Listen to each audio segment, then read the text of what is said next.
welcome to Ali B's Kitchen. Ever since traveling to Italy a few years ago, I fell in love with Italian cuisine. The only drawback being that those classic dishes that we all love are very heavy and full of calories.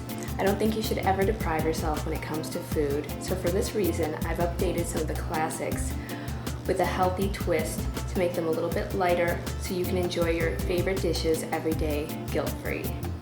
Today I'm going to share with you my updated version of eggplant parmesan. We all know that the classic eggplant parmesan consists of slices of eggplant dredged in eggs, flour, and breadcrumbs, which are then deep fried, topped with lots of mozzarella, marinara, and then all set on a bed of linguine. For my version, I've streamlined this recipe to make it a little bit healthier, but still maintain all those classic flavors. So let's get started. Here I have some baby eggplants.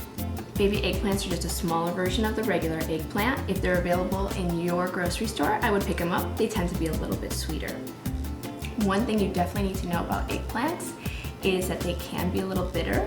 So a great thing to do before making any dish that incorporates eggplant is to weep the eggplant. Weeping consists of slicing eggplant. I like to do about 1-inch slices, and then putting them into a colander and lightly salting them.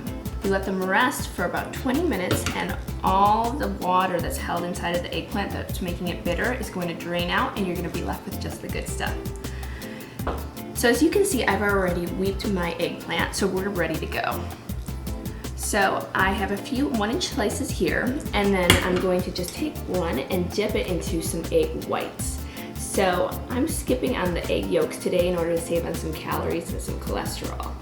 I'm just gonna press this into some grated Parmesan. So we're gonna skip the flour, skip the breadcrumbs, go with a carb-free version that's gonna give us the same crispy, brown, yummy results.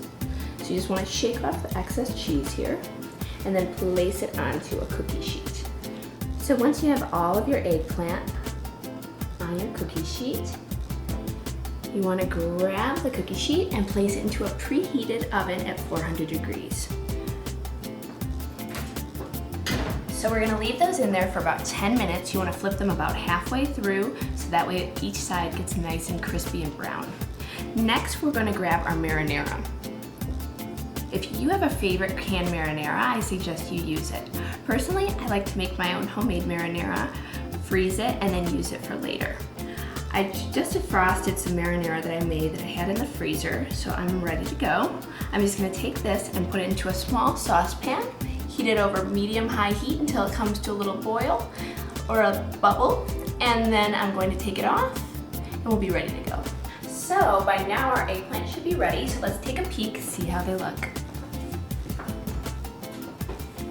And they're perfect, golden brown. So we'll take them out. They're nice and crispy. The great thing about this dish is that the crispiness of the outside of the eggplant contrasts with the creaminess of the eggplant in the middle, and it's just a really great snack even to eat on its own. So from here, I'm just gonna leave these right here and grab my marinara.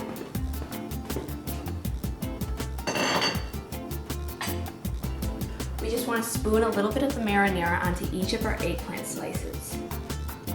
This is why I like my marinara a little bit chunkier here, so that way it really stays on top.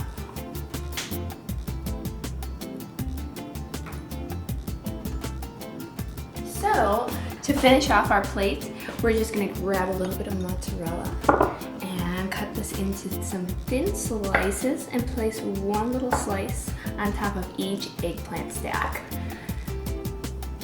When using cheese in a recipe, mozzarella is a great choice. The creaminess makes a great contrast to any dish, and it also fills you up and makes you feel very satisfied. And then we're just gonna place this back into the oven for just 2 minutes to make sure that the cheese melts, and we'll be ready to go. So as our eggplant stacks are starting to melt in the oven, we're gonna get started on our counterpart to our dish. Instead of going with linguine today, we're gonna go with a little antioxidant-rich broccoli rabe. An Italian staple. It's low in calories, and it's really a great addition to this dish because it's got a little bit of a bite and it's nice and crunchy, so it'll contrast great with the creaminess of the cheese and the eggplant and the sweetness of the marinara.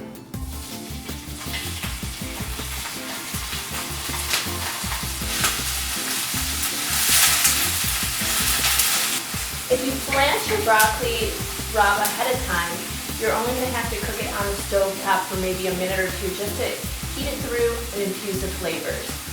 When you blanch it, make sure that you only blanch it for a minute or two or you're going to end up with soggy broccoli rabe, which is never fun. So this is almost done. And then to finish off our broccoli rabe, I just want to add a little bit of crushed red pepper flakes. A great addition, it adds a little bit of heat and will also be a great contrast to our sweet marinara and our creamy cheese. So we've got our broccoli rabe all finished. I believe that our eggplant should be just about melted now. Really good. So we're going to take these out, and now it's time to plate.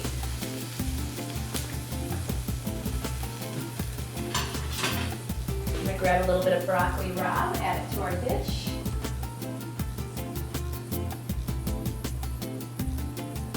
Grab one of our slices here of eggplant.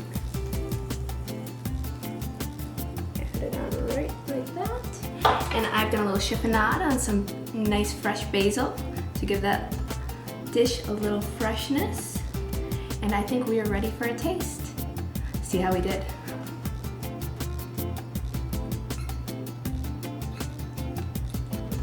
I want to get a bite of everything here.